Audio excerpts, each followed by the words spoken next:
Well, here we are. It is Thursday, November 11th, and this is Proverbial Boy coming at you today from my purple-flanked chamber. And the calendar keeps marching ahead, and so does late to be debuting in June. Black Friday's coming up. I know it's June 31st. Is that even a date? But they keep creeping earlier and earlier, and it's no different for us here at Self Mastery Co. We're offering a phenomenal Black Friday deal where you can get 85% off everything. And I'm going to drop that in the comments here and in the description below. If you ever wanted to get Charisma Mastery, Resonator, Owen's programs, Madison's programs for 85% off, now is the time to jump on that. And as such, I'm going to place that in the comments. Anywho, been a wild week. Coming to Chicago next week on the 18th. I'm going to be running a program out there. Still got a couple spots for that if anyone's interested.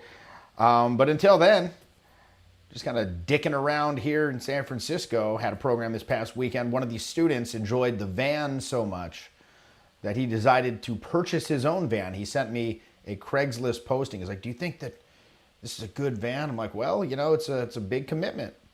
It's like getting a puppy. It's going to be a lot of work. You can only keep it if you're going to take care of it.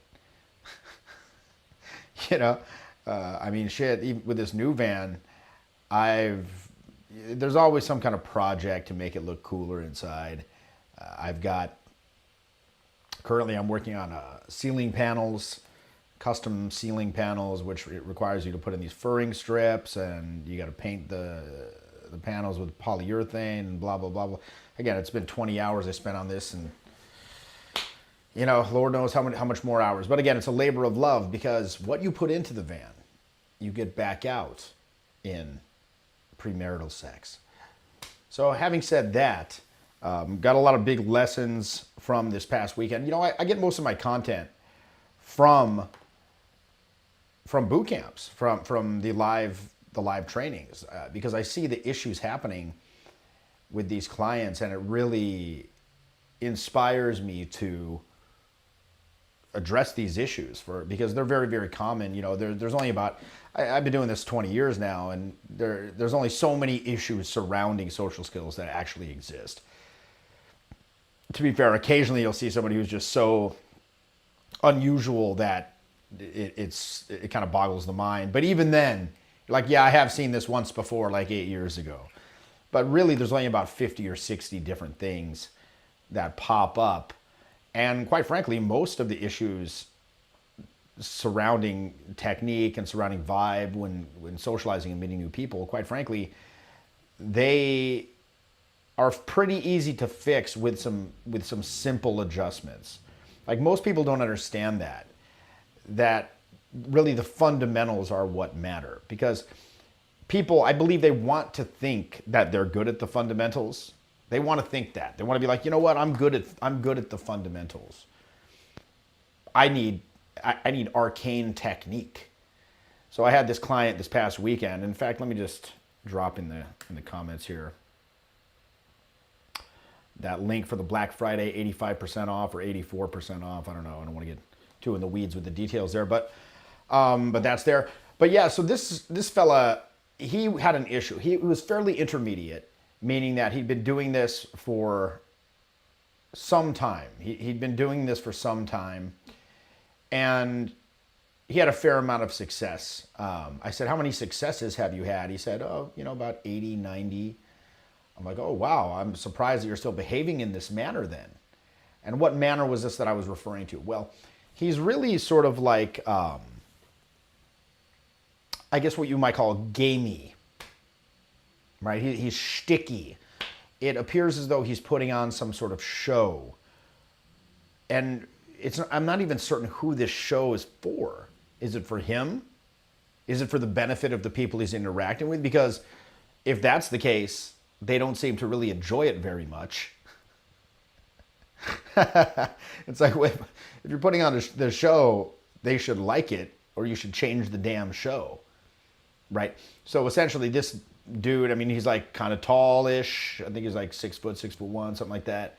He dressed pretty cool.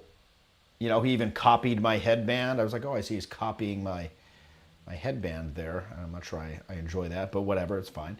You know, imitation is the sincerest form of flattery. And then, you know, by all metrics, by looking at this person, you'd be like, this guy should do well.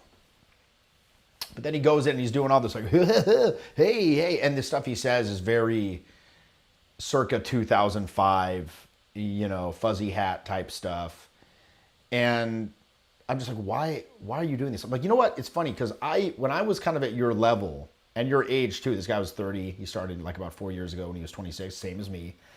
And I was like, when I kind of went through this phase as well, where I was getting some success, but I still had this kind of like shticky demeanor to me, where I was kind of like, hey, do you like it? Like, you know, kind of a bit of a quote unquote dancing monkey, as they used to say, like an entertainer guy. And I remember I had several experiences where I would be out at the club talking to women, and they would say something, or on a date, and they would say something to me along the lines of, "You're hot. Why are you doing all this?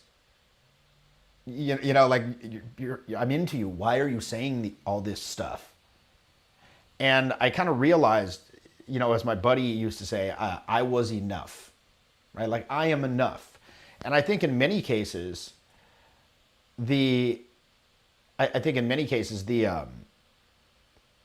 routines and a lot of that, like, you know, Byzantine arcane technique, it's kind of like a magic feather, right? If you ever seen the film Dumbo, with, you know, the Disney film where he's an elephant with big ears and he can fly with his big ears, and they give him this feather. They go, it's a magic feather. If you hold it in your trunk, you can fly. And he holds his magic feather and he can fly, but it wasn't the magic feather. It was his preternaturally large ears that enabled him to fly. He didn't need the damn feather. And that's what I kind of realized back then. This is what this fellow needed to internalize as well. And then lo and behold, second night at the pupusa shop at 2:30 a.m., he encountered, I said, here, people were in line. They were kind of boisterous. I was like, go talk to these two people. And lo and behold, one of them kicked, you know, they hit it off. And she's like, oh, yeah, I'm into this. And he's like, oh, where do you live? And it turns out he lived near them, her and her friend. And he's like, all right, I'll give you a ride there. And on the ride there, she's like, yeah, you can drop my friend off and then we can go back to yours. Like, just straight up as though it's just expected, right? Because he just stepped to him. He was relatively normal and cool. And then he suggested, he put out an invitation that was likely to be accepted. And they had good logistics. And he was like, wow, you know, this is kind of mind-blowing for me, because I realize now, you know, I can drop all of that. I can drop all of that magic feather. I don't need the arcane Byzantine knowledge from the pharaohs or whatever in order to be successful, because, you know, people are out there and they want connection too. All you got to do is go up, give them something different to talk about, and then make it easy for them to go along with you and not feel guilty or weird about it. So it's pretty simple. So let's go through a couple of comments here. Jeff, did you quit drinking? My sober night game right now is bad. Yeah, I did. I quit drinking. I stopped drinking. My son and I, we stopped in October. We did drink for one day. We went to the Outside Lands Music Festival, and we decided to have a few drinks prior to going there. And honestly, it was like, oh yeah, this, you know. And you know, after a couple months now, like for me, it's all whenever I tend to quit like for 1 month, a couple times a year. But now we're going into month 2, just because we're trying to get more, you know, jacked and everything or whatever. We're trying to work on our fitness and so forth, and really hone in and get some more video content going for y'all. And we got some really good ones coming out, teed up. This next week, I'm doing one about why you must bomb in order to get good.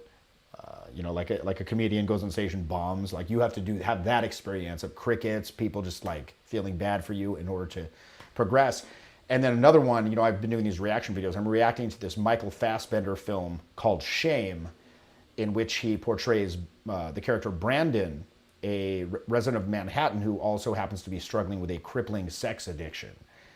And this causes him to seek out companionship in many different realms. And you see how he does that. And it's, my son's like, this guy's inspiring. I'm like, it's not supposed to be inspiring. This guy's like, he's like struggling with like a crippling illness, like a crippling mental illness, personality disorder. Like, but he's like, yeah, it's great. But yeah, I found that, for me personally, it's like building a habit, me going out with my son, and not drinking with him. It's someone else who's also not drinking. That can be very useful. Bearing in mind that you are the average of the 5 people you hang out with most. If you lie down with dogs, you're going to wake up with fleas. And if you're going out with a bunch of people who are getting drunk and shit-faced and doing drugs all the time, you're likely to do that. Like, I got one friend who we'll just randomly be out, and he'll just like put like a key up to your nose with like a bump on it. Like, just like, you're like, what the fuck? And like, perhaps if you're intoxicated enough, you'll say, oh yeah, whatever. What could it hurt? I'll tell you one thing though. I don't think I've ever in like my entire life woke up after having ingested cocaine and been like, you know what? That was a great idea. It was such a great time and a great idea for me to have done that last night. Like, not a single time. So, but again, this alcohol can impair your judgment. And not only that, it's kind of funny too, because for me, well, anyway, back to the main point here. So going out with like-minded individuals has been very, very helpful with that. And then of course, for me, I only really care about the first 10 days because it's a physiological habit. You go to the bar. Most people, they go into the bar, they go straight to the bar. They go straight to the bar and get a drink. And so you've built an association in your mind about that. Like, oh, I'm in the bar. I need to have like a beverage in my hand and be doing this. So one thing you can do, I mean, and I've very often done sort of a graded or an incremental quitting where first I'll be like, okay, I'll only do 1 per hour. I'll stick to that very strictly. And then the second stage, I'll only do 1 per hour, but I start at midnight, no earlier. So, I kind of get into social momentum first. And then I'll be like, well, and once you're at that point, you're like, well, I'm only having 2 in the night. And at that point, you're not even like feeling any sort of effect. So what's the point? And then I'll switch to either, a great thing that I always have used is I'll just order a soda water or a tonic water, whichever you prefer, but soda has less carbs.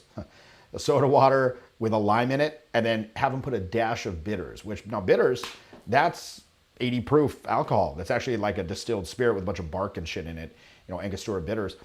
And, but if you're just having a dash or two, it's so diluted as to be negligible. But it's like your brain will be like, oh, I'm having a cocktail. You could even give it to someone else and tell them it's a cocktail. They'd probably be like, oh, it's some kind of just cocktail, whatever. So it's, again, anything to kind of trick your brain, that physiology, oh, if I have the drink in my hand and I'm doing this. They also have a lot of non-alcoholic beers now. You can drink that.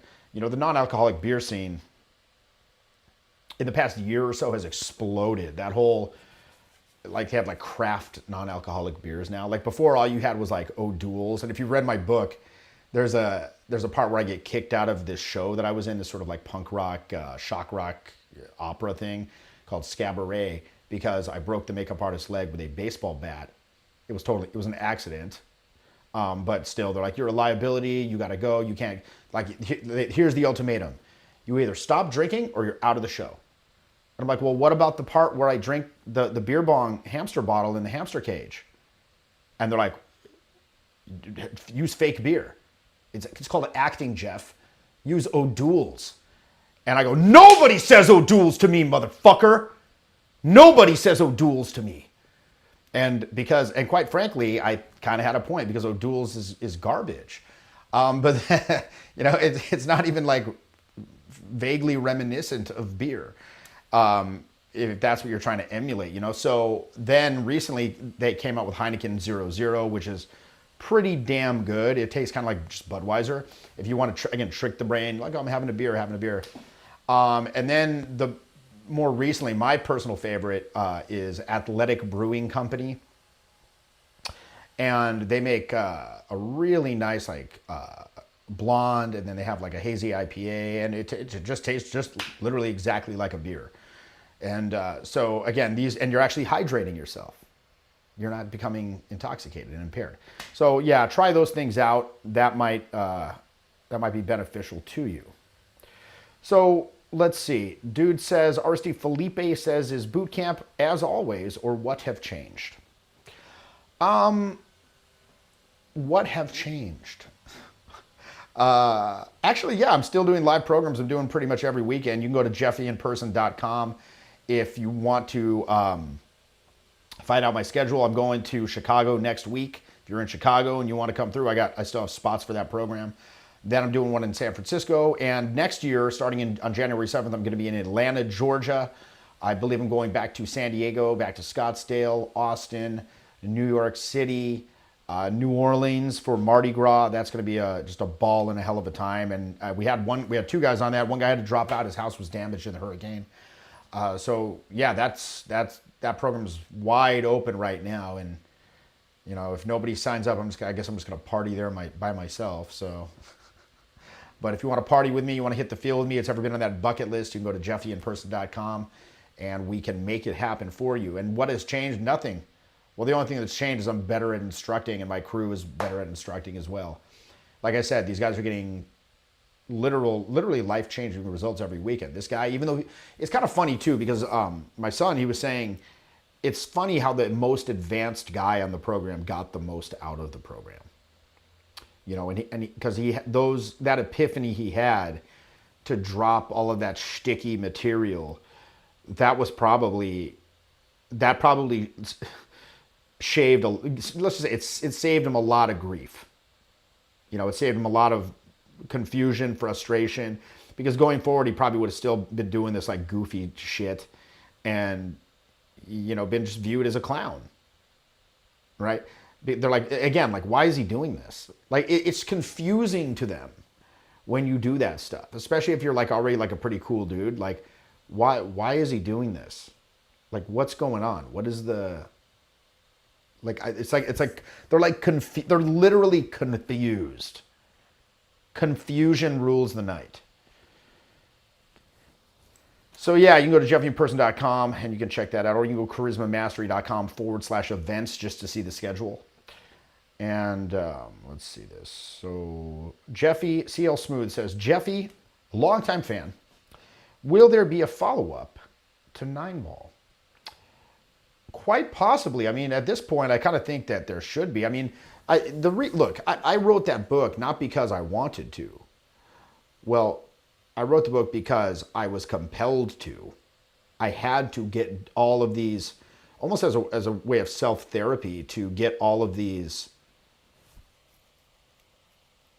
inner demons, if you will, out surrounding all these events that had transpired since my childhood. And, you know, that book, it chronicled my life from maybe around like from birth to, you know, 2005-ish, 2006 maybe. And so it's been about 15 years since. So I mean, there very well could be. Now, the thing about that is that I have so much going on, and, you know, quite frankly, you don't write a book because you want to. You don't write a book because to make money, certainly not to make money, unless you're J.K. Rowling or something. You know, it's a fluke if you make money with the book. It's literally got to be a labor of love. It has to be, again, because you're compelled to do so by some inner force that you cannot ignore.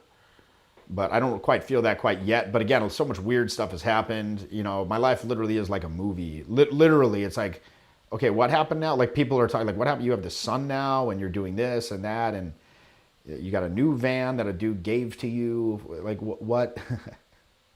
And, you know, we're just making up new stuff. You know, that's the thing. I feel like we're on the up. There's growth happening. You know, we're making up new stuff every night. We got new moves. Not just that spinning one you saw. We got all kinds of other weird moves that you ain't even heard of yet. And if you want to learn these new moves, join me on an infield session. Join me on an infield training. I've been doing it for 20 years. I'm the best. I will get you results. MDS says, hey Jeff, I get flustered when talking in public to the point where I put on a fake extrovert act.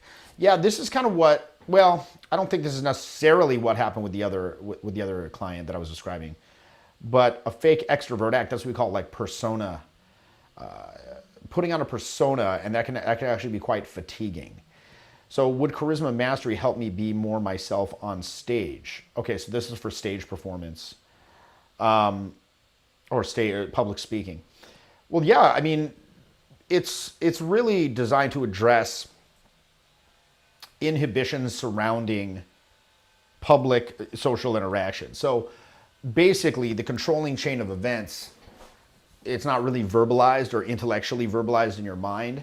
So you don't really know what's happening. However, you simply experience this as stage fright, or you experience this as an overcompensation, or you know internally somehow the vibe is off, you're a bit aggro or fake extroverted as you describe it, as some sort of like weird compensation. So this is, I believe, at least in some ways, related to what a phenomenon we call justification by tension, right? So you're about to, say for example, you're about to go on stage. So your mind, your intellect realizes, okay, there's about to be a change here in the amount of energy I'm putting out through my face, my voice, my body, an increase in emotional energy, an increase in psychic energy. I'm going to be, conveying this to the public, right? And there's definitely a sense of performance when you're just meeting someone. There's a sense of performance when you're on stage, because it is performance. So for the sake of this, we'll call it performance. So when you're about to perform, there's an almost universal habit of getting ready. And in order to justify this increased expenditure of energy, physical tension is called into play to give like a great impression of doing something. Like I'm doing something here. And it's kind of funny. I talked about this in my last video, the Charisma Manifesto 2022, where very often you'll see extraneous like kind of energy leaking out from either your body, your face. That's not contributing to the performance itself. Basically, anything that does not contribute directly to the performance itself is robbing it of energy. So with this justification by tension, you might, for example, I've told this story many times. My buddy Alan, very often when he sings, he has a tendency to make these kind of screwed up faces when he sings. And he'll be like, and it lends his voice this kind of pinched quality. Now, when he consciously remembers to drop those faces, the voice sounds clear. It sounds attractive. It sounds healthy. It sounds resonant. It sounds beautiful, right? But again, he makes these faces because there's this sort of conditioned need to justify this energy that's coming out. Now, when you're walking around meeting people, say in a nightlife environment, this might manifest as just a generalized sort of physical tension. And it feels almost like you're kind of wearing this like tight suit that's squeezing you, right? And it's like, I'm doing something. I'm going to go meet them. I'm going to introduce myself. Or in your case, I'm going on stage now and it's time to be on stage. But again, that superfluous physical tension, it's not actually adding to the performance. It's sapping the performance, right? So these attempts to control are actually putting you out of control. It's kind of an interesting paradox to think about. So, I guess then the question remains, what the hell is to be done about this? Well, really, this is where this whole, to your question, to wit, the charisma mastery exercises are designed to do two things. Number one, they are designed to pinpoint and diagnose where these tensions are coming into play. In other words, to put under the microscope the exact physiological mechanisms that and control patterns that are playing out as you experience this. Really put a spotlight on it. Really put a spotlight on it. Because our face, our voice, our body are so much a part of our everyday experience.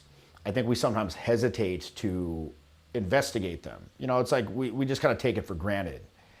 But that's what I was wanting to do with Charisma Mastery, was create a way for you to, number one, again, put under the microscope the exact intellectual control mechanisms. What is the controlling chain of events? From the thought down through the body, how does it manifest? What does it look like? What are the triggers that cause this?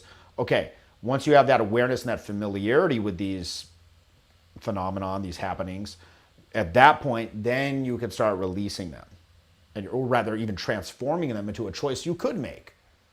You could make a choice, to tense up. But if you do it purposefully as opposed to just this thoughtless, purposeless tension, generalized tension, if you do it with purpose, it has a lot more oomph. Right? So for example, my voice teacher, Susan Nance, and if you've seen her in the Resonator program, you know who I'm talking about.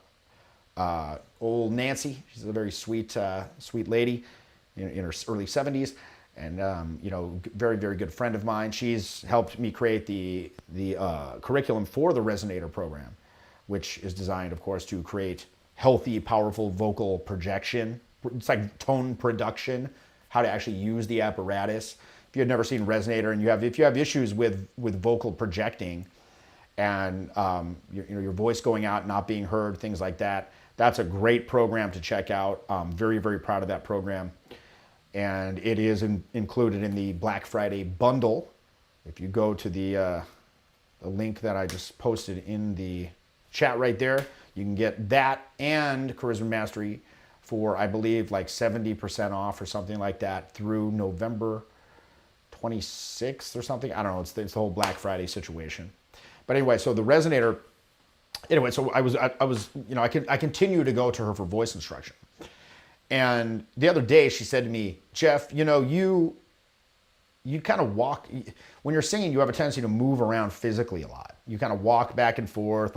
Even on stage, I notice I have a tendency to do that, to kind of just walk, pace, kind of just have these generalized, these sort of weird movements on stage where I'm just doing this for no reason, or kind of swaying to the beat. I'm well, I want it to be, I'm trying to emote with my gesture and physicality. She's yeah, but it doesn't seem very purposeful. And I was what? And I'm trying to I find myself trying to defend these motions to her. I'm trying to defend them. No, this is necessary. And I'm that's the same thing that Alan said to her when she brought up the facial expression. So I'm trying to be emotional. I'm all right, check the ego here for a second. Let's maybe listen to the professional here. Don't be arrogant. And she's I'm okay, as an exercise. She's as an exercise, when you sing this next song, don't move at all. Literally remain physically, obviously your face can emote, the voice can emote, but the kinesthetic mode, the body, just remain completely still as an exercise. So I did it. I sang My Way by Frank Sinatra. And so I was very still. And as I was singing, I could feel the impulse to move around. But I kept it in check. But then finally at the very end, I did make an actual gesture. I went, the record shows I slapped the hose and did it my way. Right? And then when I finished, that was the only move that I did. And she said, oh, that one gesture you did, because it had purpose, it was so powerful. When you slapped the hose, wow, it was so powerful. When I slapped the hose, it was so powerful. So, anywho, Heineken Zero for the win. Yeah, Heineken 00 is pretty dope. But what was I going to say? The Athletic Brewing is much better. Now, Marco A says, yo, Jeff, the famous vault to find all of your old videos that your buddy Owen talked about a bunch of years ago, will it ever exist? It is such a pity that all of that incredible content will be lost forever. Well, it's not lost forever. It's on my hard drive right over here. And I hereby make a solemn vow, a public promise to all of you. I will release, without warning, without announcement, every single video from my entire history. I will release this publicly when I make $10 million, because after these videos are released, I will no longer be able to work anywhere or probably even ever make any more money. So that 10 million is gonna have to last me the rest of my life. So when I make that 10 million, I can assure you, every video will be uncensored, just publicly free released all at once. And then I'll make more videos. I will continue to make more, even weirder videos. Perhaps smoking crack in the van, But again, $10 million, that's the threshold, guys. That's the threshold, folks. So if you want to help me get to that goal, click through to the Black Friday special and do your part to bring those videos back, along with a whole host of crack smoking videos in the van that are yet to be recorded and released. So, and that's true though. I do swear though, if I make that 10 million, I will release them all, and then I will begin smoking crack. So, just order water and pretend it's vodka. Yeah, but the thing is, you're not doing this for the benefit of other people. You're doing it for yourself. It's to trick your mind. The water is not really. It's not really that good, quite frankly. And a lot of these bars are just like sitting in some jug or something. It's like, I don't want that jug water. I don't want that jug water. Butano!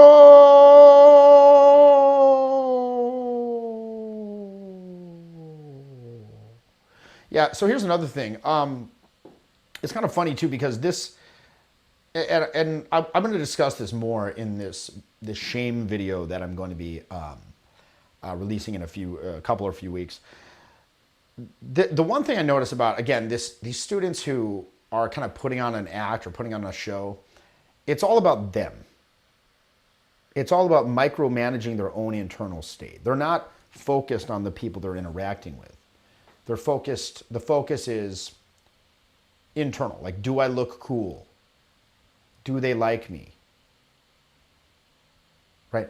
Is this being well received? Right? If you look at, say, the protagonist of this film that we recently watched, Brandon is not concerned with any of those things. Brandon, all of his behaviors are in service of fulfilling his addiction. So he's just focused on them. That's it. He's not up in here thinking about, do I look cool? He's just like, and he can be fun too, but he's like very focused. His focus is on the other person. So anyway, look out for that video. It's going to be really, intense. It's going to be really intense, and very, very informative. And brandoning will become a new verb, and you will start to incorporate this into your daily life. All right. So, okay. Brock says, okay, what's your PayPal for the 10 million? What's your PayPal? Hey, there's no need to engage with PayPal. You can simply take advantage. You can do it, again, we can have a value exchange. You don't need to send me money for free, for nothing. We can have an actual value exchange. You can get for yourself Resonator, Charisma Mastery for 70% off by clicking the link in the description or the comments there and taking advantage of our wonderful Black Friday sale. All right, again, do yourself a favor. What are you going to spend this Black Friday? Everyone's like, oh, Black Friday. I'll buy a TV that I can watch hentai on. Watch Squid Game. Like, jerk off to fucking hentai. I can get a video game. I can get a Roomba. Maybe get a Roomba. That's pretty cool. Vacuum. It can vacuum stuff up for you. Or you can learn how to project vocally with Resonator, or you can learn how to identify inhibitions and let go of them, so you can learn how to vibe with people and make them love you right off the bat, so you can execute your little technique, whether that's closing sales, negotiating, navigating conflict situations, improving relationships with your friends and family, dealing with office politics, or getting intimate with someone you just met in a very, very short time frame. You can do all that with Charisma Mastery and Resonator, and you can get it for 70% off, hitting that link in the proverbial description. Now, this is your proverbial boy saying, thank God it's Thursday. TK333 Gotti says, are you still into Pua to build confidence? Look, man, I got enough confidence, all right? If I'm into anything, it's purely for physical gratification at this point. And believe me, it's a wonderful thing. Intimacy, connection, love in the night. It's a wonderful thing.